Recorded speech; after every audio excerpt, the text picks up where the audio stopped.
The Alcoholic Drinks and Control Amendment Bill 2020, sponsored by Bundanye Member of Parliament Densana Makubona, that was seeking to amend the 2010 law by limiting the packaging of alcoholic products in containers of a minimum of 750 milliliters from the current 250 milliliters to curb consumption and abuse among the youth and the low-income earners has been rejected by members of parliament. Mr.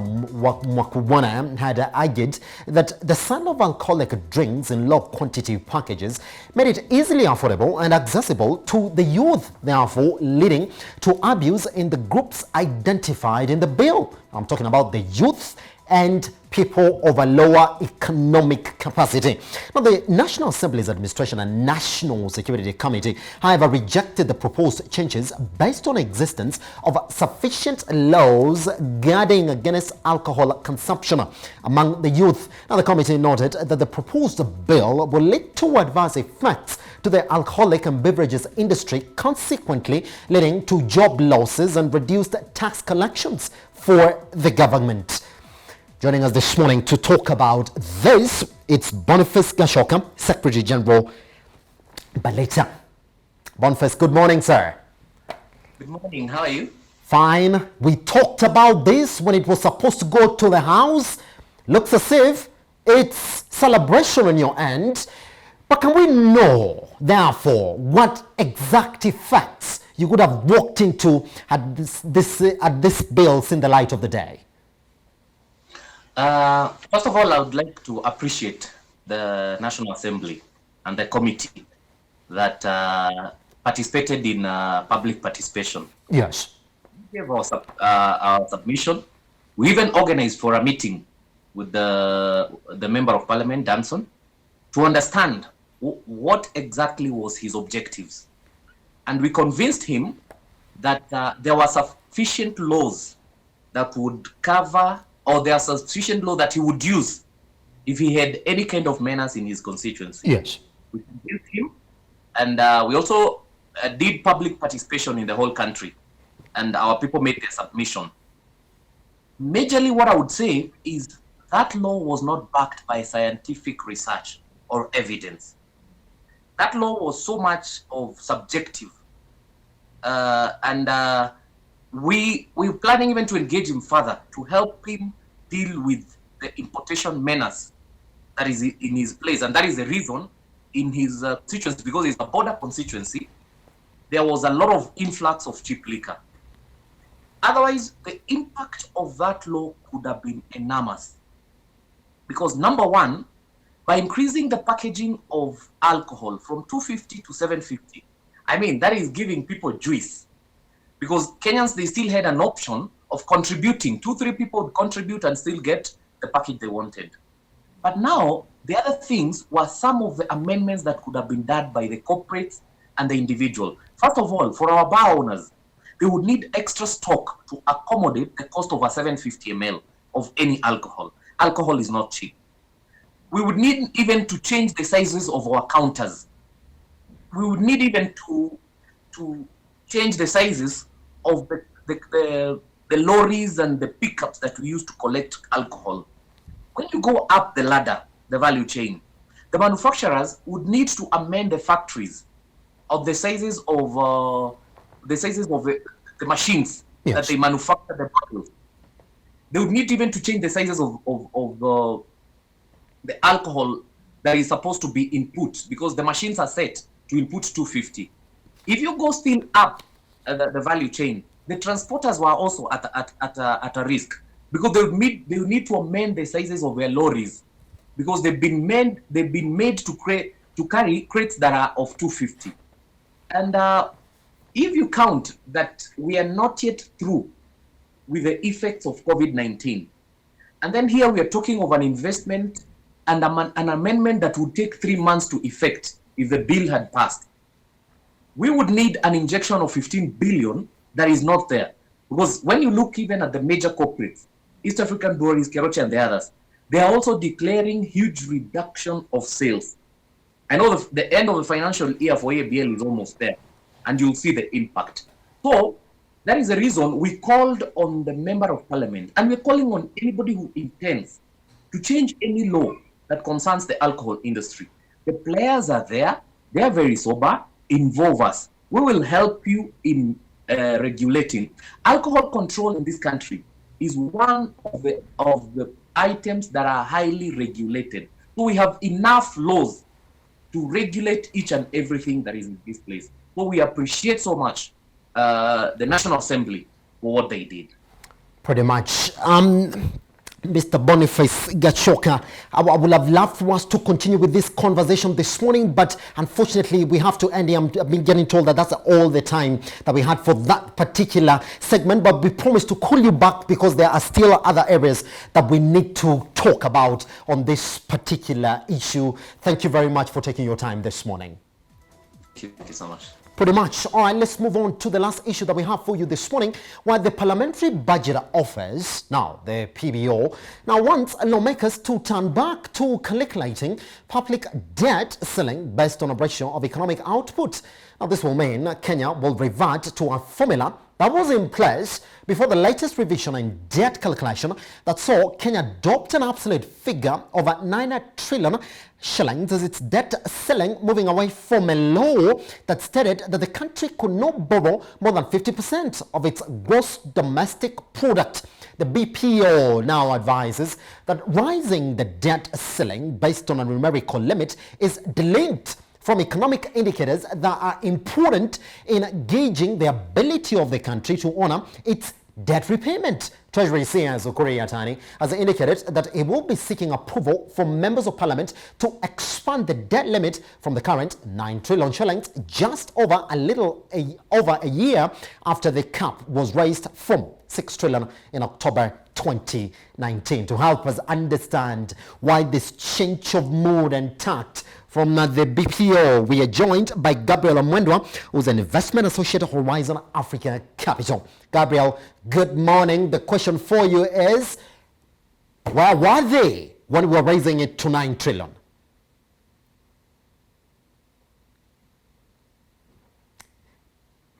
Gabriel, can you unmute your mic? Oh, sorry, yeah.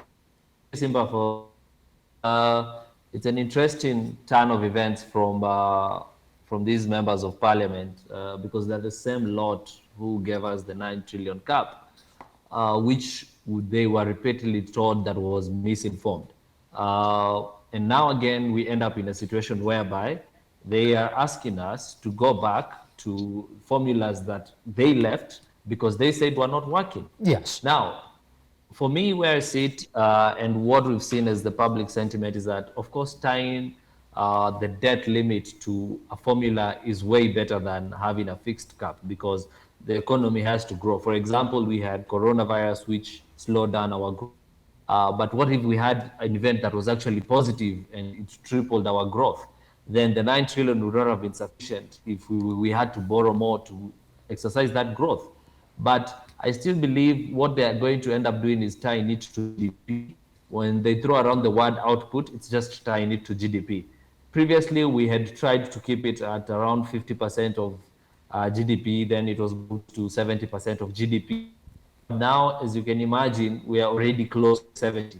So if they were to pick the 70, yes, I don't know if it works for them because currently if our GDP is, call it 10 trillion and the debt is going to hit 8 trillion, you're already at 80%. Yes. So I don't know if I don't know what percentage they'll go for. They're likely to tell us even 100%.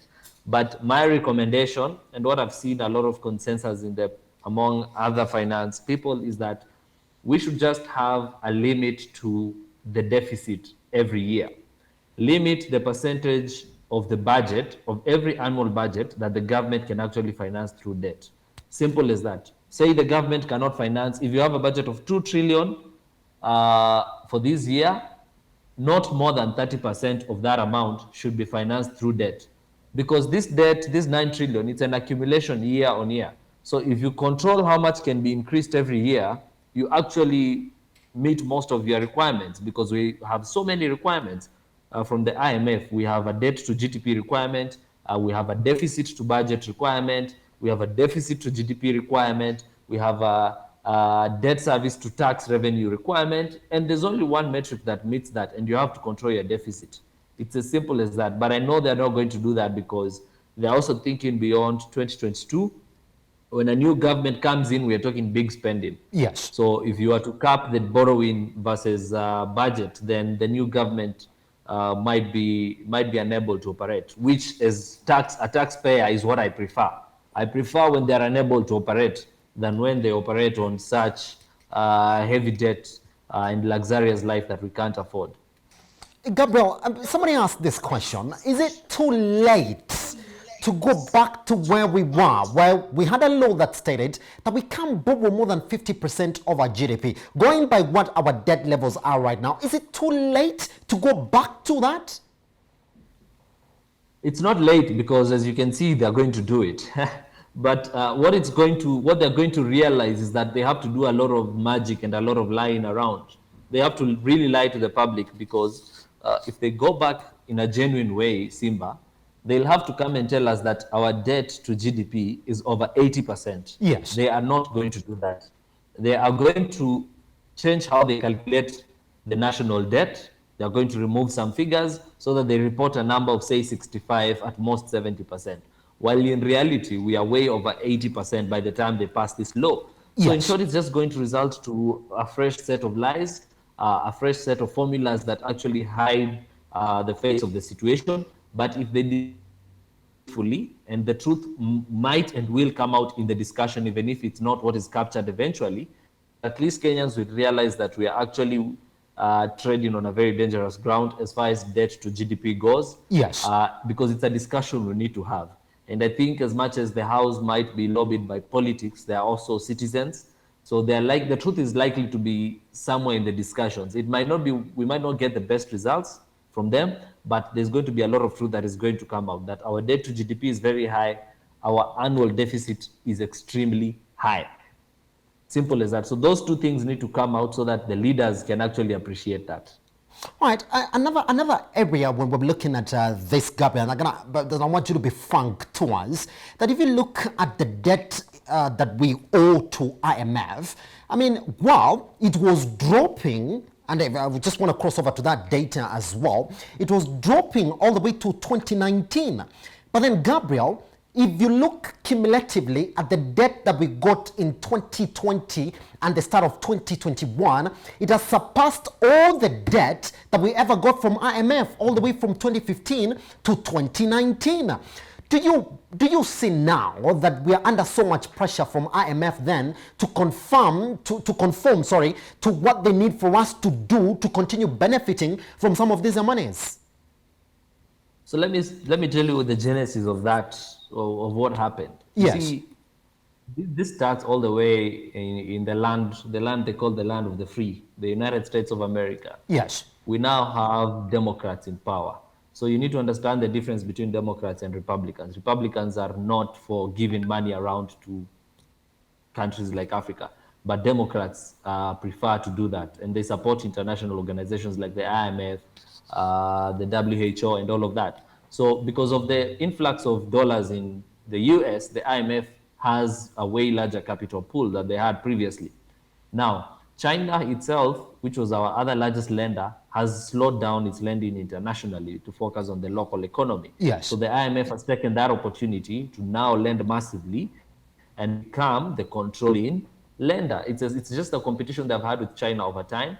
And so now they're just jumping ahead because they actually have access to a lot of the dollars that have been flooding the US market because of whatever activities going on down there with the stimulus packages, etc. So it's just the IMF claiming back its position as the one calling the shots as far as Kenya goes. And it's a policy by the Democrats. That's how they trade. That's their MO. So the IMF, you're going to see it more around. Their controls are, for lack of a better word, crappy controls. Yes. Because they actually require that the government taxes us more. That is actually a typical requirement of the IMF. Do not give any tax subsidies to your citizens. They have to pay taxes. That is the most basic requirement by the IMF. So in short, we are in for a lot of problems with the IMF. can it also be interpreted as, well, Kenya running into a wall when it comes to its debt management and debt repayment? Because technically, Gabriel, we have already defaulted. If you look at the number of negotiations that we've taken since last year up to now, and would you say that, well, these new monies that we've received from IMF, they came as a result of us accepting to conform to whatever it is that they wanted? Is this new negotiation of the way in which we view our debt also, in which we calculate our debt, also sort of a coercion from IMF? Yes, it's a coercion from IMF. And you see, the problem is that it has no impact on whether they give us more money or not. That is the IMF. If you look at Argentina, the IMF has given Argentina money despite year-on-year default. I guarantee you, if you look at the last 3 years, there's no single year that Argentina has not defaulted.